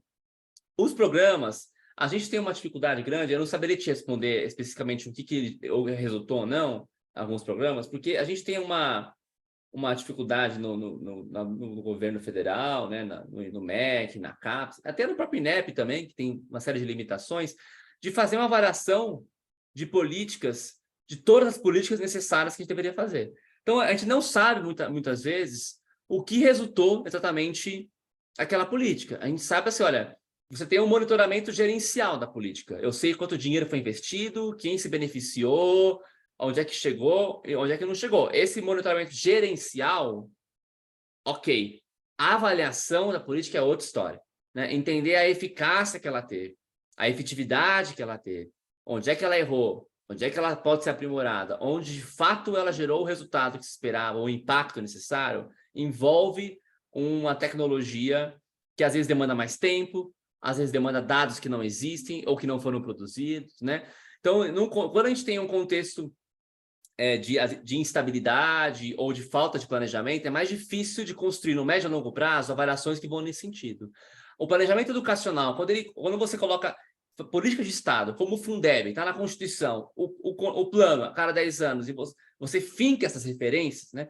Você começa a criar referenciais melhores para poder pensar no médio e longo prazo. Então, eu tenho uma política que tem uma segurança, ela vai ter uma continuidade. Aí eu consigo pensar numa variação contínua, no monitoramento dela, para avaliar. O problema é que o Estado brasileiro ainda não se estrutura muito bem nesse sentido. A gente tem uma série de dificuldades, né? De falta de gente, falta de capacidade, crises políticas e políticas que são descontinuadas. Então, é um processo que há uma evolução importante da capacidade de planejamento, de execução, de implementação do Estado, desde a Constituição para cá, mas que ainda tem uma jornada para cumprir, né? Então, eu acho que a sua fala chama atenção para isso, sabe? Assim, a gente conseguir, talvez, colocar mais o pé no chão e pensar mais no médio e longo prazo, quais são as políticas que vão ser necessárias para que aí, sim, para que a meta 1 tenha avanço, né? A meta é importante, ok, é importante, avançou, legal. O que eu posso fazer mais? O que foi feito que avançou? É o que? É criar um novo programa do MEC de adesão voluntária com o dinheiro da FNDE para construir planta padrão de creche? É isso? Ou não é isso? Né? Eu acho que falta amadurecer mais do muito que já se fez, entender o que funcionou ou não, né? O que pode ser aprimorado. Respondi mais ou menos, porque eu também não tenho resposta, professor. Assim, assim, a gente participa, não dá conta de tudo. A gente dá conta de uma coisa, mas a gente deixa muito para trás também, né? Reconhecemos. Professor José? E eu gostaria também que mais gente também participasse, né? Eu tô adorando conversar com o professor José, com a professora Adélia, mas eu queria ouvir o professor José, fica à vontade. O seu microfone. Professor, seu microfone está fechado.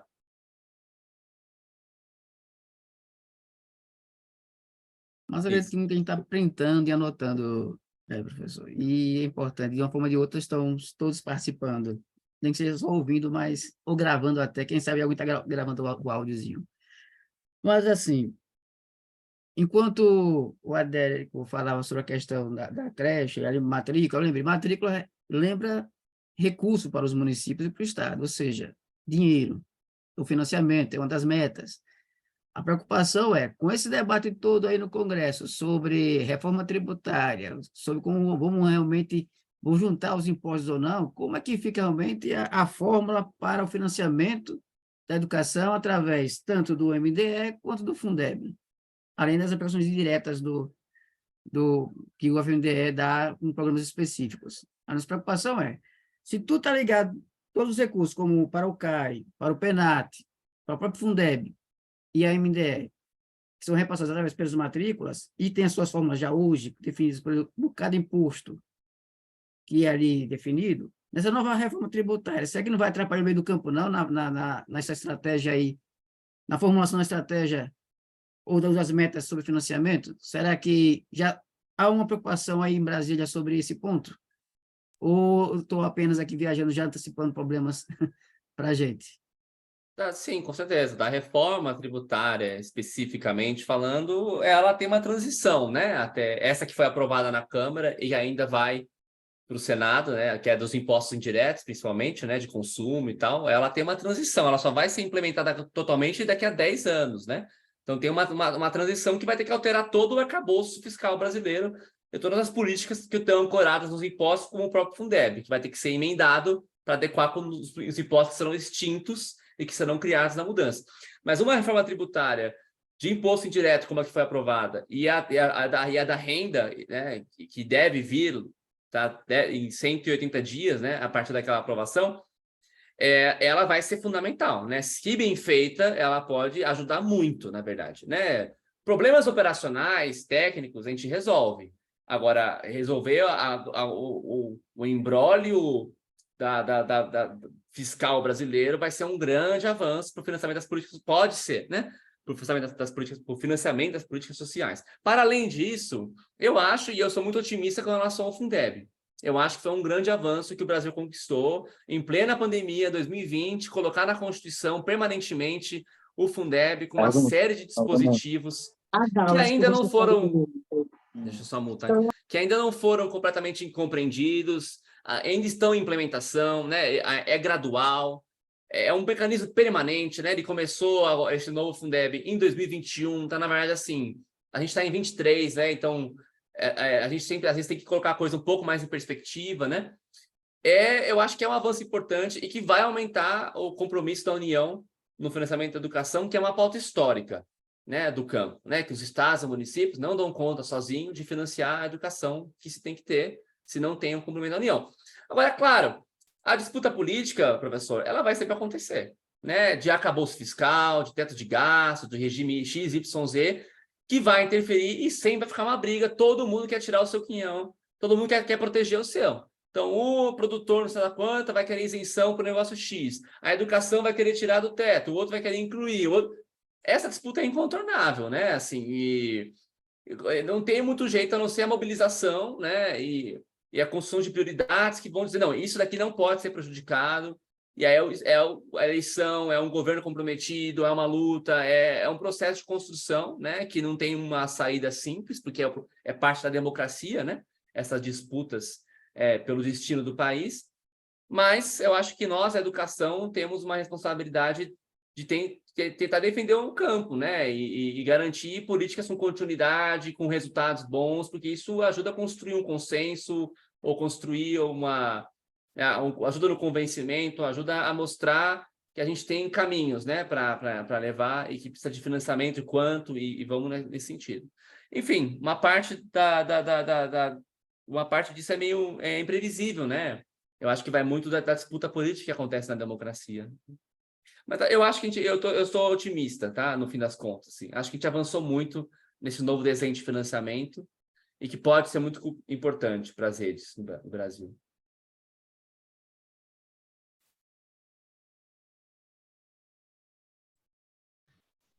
Mais alguém quer fazer alguma colocação? Professor Adriana, você falou que pode nos disponibilizar sua apresentação slide, né? Sim. Isso, porque aí a gente repassa para os municípios, para quem... que foram muitos dados importantes, muitas informações que são pertinentes, e aí a gente socializa, compartilha com os membros e com os municípios. Nós temos uma relação bem estreita com os municípios, e aí a gente repassa para eles. Mas alguém quer fazer alguma colocação? Estão tímidos hoje, né? Eu espero que no próximo vocês já estejam mais soltos, né? Então, professor Adriano, eu gostaria de agradecer a sua presença. Tem uma pergunta do professor Elton. Tem uma pergunta? Cadê? Elton?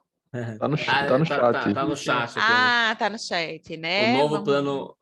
É uma pergunta sobre o plano municipal de educação? É isso? Ou sobre o plano nacional? O novo plano municipal de educação virá com algum mecanismo de punição para os entes federados que não cumprirem as metas ou premiação? Depois o Elton corrigiu, dizendo que é o plano nacional. Não creio que sim, por essa concepção de que ele é um plano estratégico e, portanto, ele não me parece que a ideia de ter punição prevista no próprio plano, até porque nós não temos nem sequer uma lei de responsabilidade educacional, né, que já se discutiu de como é que seria encaminhada, ou eu acho que a gente talvez extrapolaria um pouco a capacidade de legislar via Plano Nacional de Educação, algo de impacto como esse, de prever punição para gestores. Não me parece que haja clima ou até um arcabouço nesse sentido, né? Eu acho que não tem ser, mas eu acho que cada município, cada estado, ele pode fazer suas premiações, né, incentivando para quem cumpra suas metas. Nós aqui em Sergipe nós temos o Prêmio Escola Destaque, que são para aquelas escolas que se destacam, né, na avaliação do SAEB e do SAESE, que é a avaliação estadual que nós temos. Então, acho que cada município ele pode pensar em uma premiação. Uma punição seria algo mais, acho que difícil, mas numa premiação, numa forma de motivar aqueles que se destacam, que cumprem suas metas, poderia ser.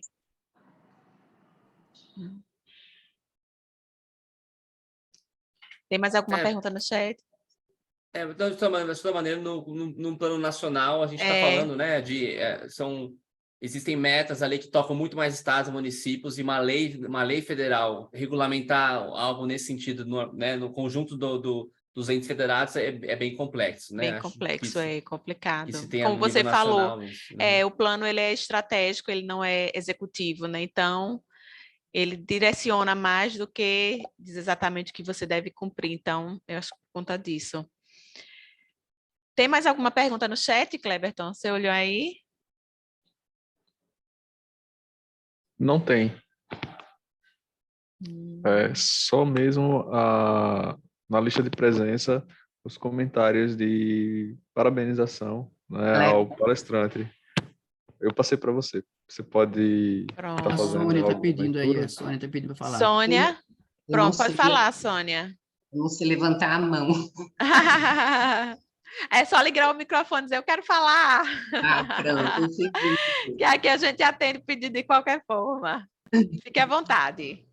Pronto, eu tenho uma questão para colocar que eu não acredito que o professor tenha a resposta, certo? Certo. Porque eu sou da Barra dos Coqueiros, eu faço monitoramento do PME desde 2015 e nós temos uma dificuldade aqui, que é exatamente coleta de dados. Por quê? A Barra dos Coqueiros é muito próxima de Aracaju, então nós temos um número grande de crianças, de adolescentes que são matriculados nas escolas de Aracaju, certo? E os dados que nós temos são os de 2010. Só que a Barra teve um crescimento populacional de 33%. Então, o que acontece? Desde 2015, em 2015 já não era possível fazer, como é que chama? Aquele dado estatístico, previsões. Esqueci agora como fala. Projeção, né? Projeção, exatamente.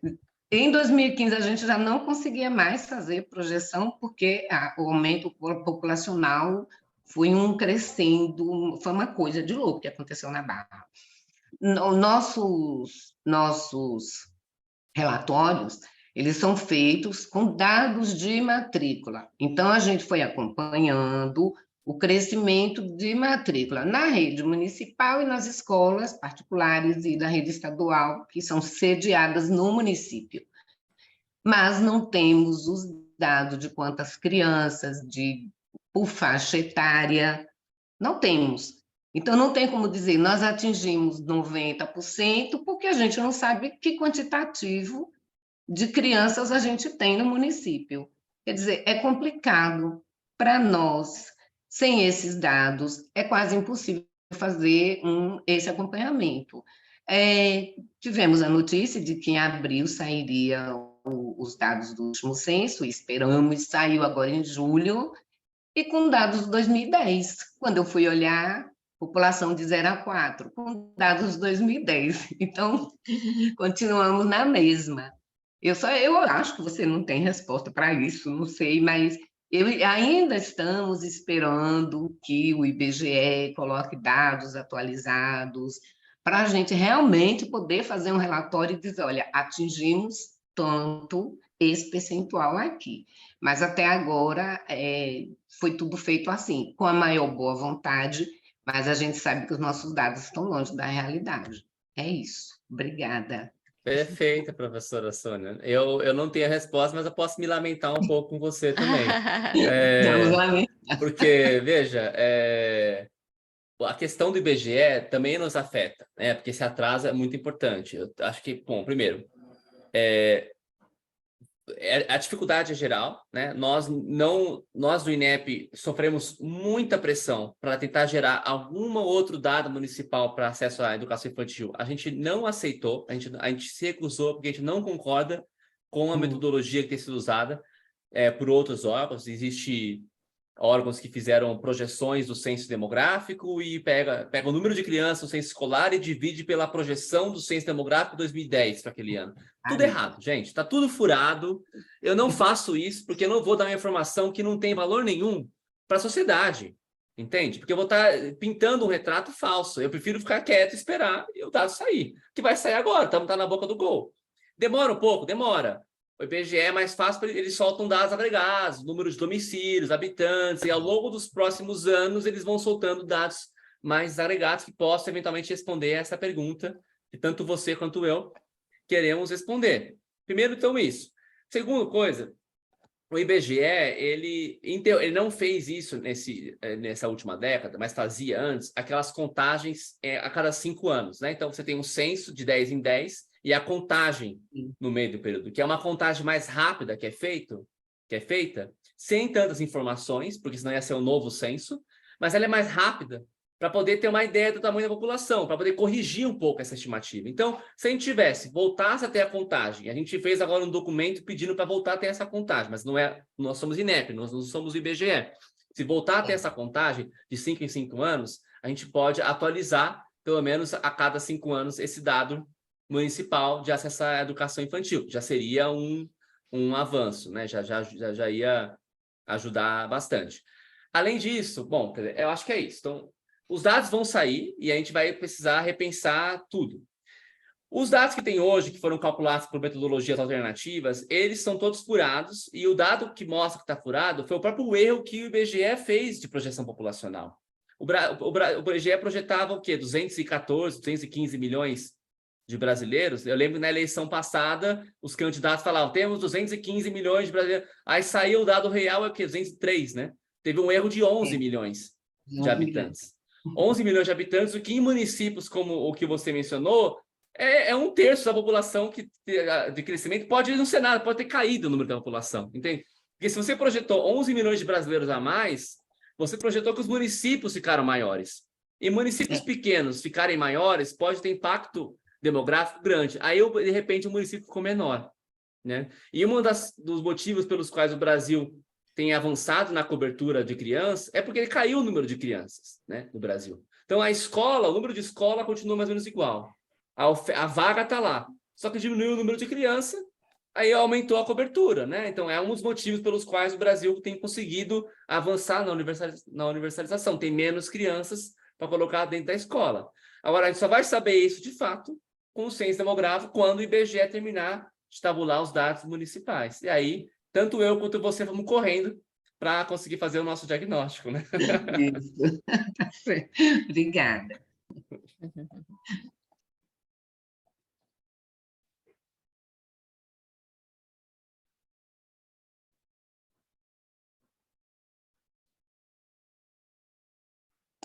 Muitas pessoas dando os parabéns, falando sobre a apresentação do professor Adriano, professor. Aqui no chat, muitos comentários.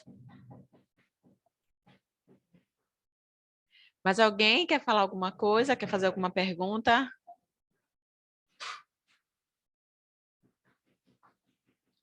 Não tem mais nenhuma aqui no chat, né?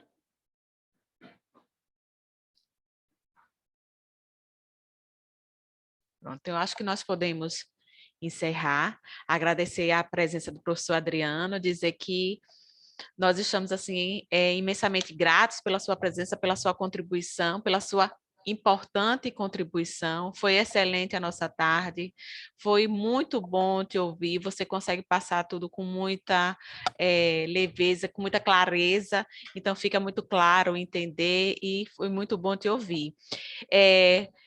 Se você estivesse aqui, receberia o nosso abraço, mas quando eu for a Brasília, farei questão de encontrar para levar uma lembrança de Sergipe para você, viu? Em agradecimento a esse encontro, a essa sua dedicação, a essa sua generosidade de estar aqui conosco nessa tarde e compartilhar um pouco do que você sabe.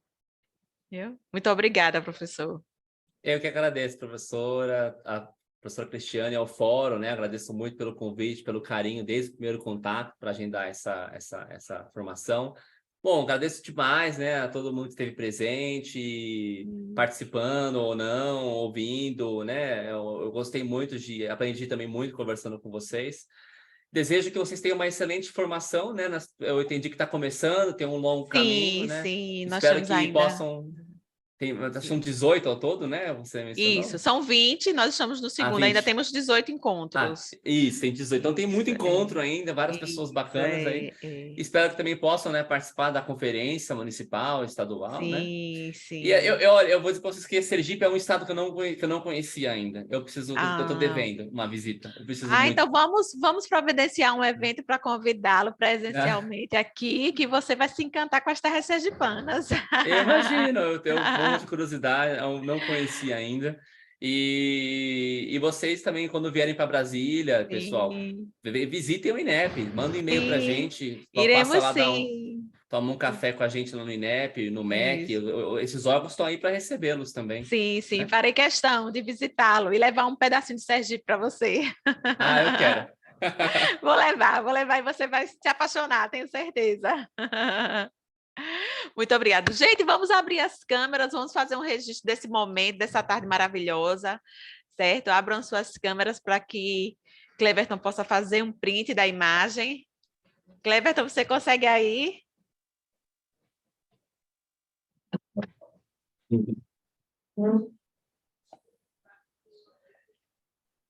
Veja aí para fazer o print, para que a gente possa fazer um registro dessa tarde.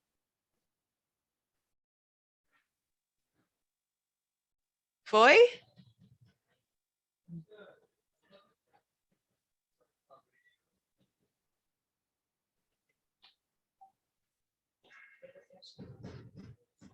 Já estou terminando aqui. Foi, Cleberton?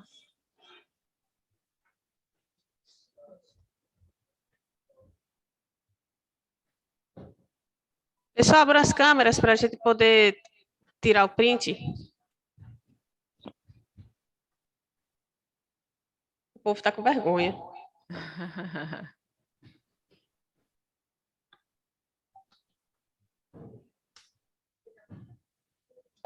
Tá, viu? Estou acabando.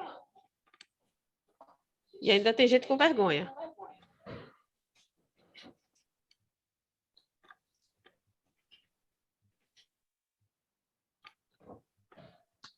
Pronto. Pronto. Então, gente, muito obrigada. Obrigada aos municípios, obrigada aos fóruns, obrigada aos membros do Fórum Estadual da Educação, aos conselhos municipais de educação, ao pessoal do que faz parte das secretarias municipais, da Secretaria daqui de Educação do Estado. Muito obrigada pela participação de todos vocês. Hoje foi uma tarde muito produtiva e eu espero que os nossos próximos encontros sigam essa mesma linha. Muito obrigada, muito obrigada mesmo, tá certo? Beijo para vocês e boa tarde. Tchau, pessoal. Tchau, tchau. Boa tarde. Tchau. Uma boa tarde a todos. Tchau, tchau, gente. Até a próxima. Até. Tchau, gente. Tá.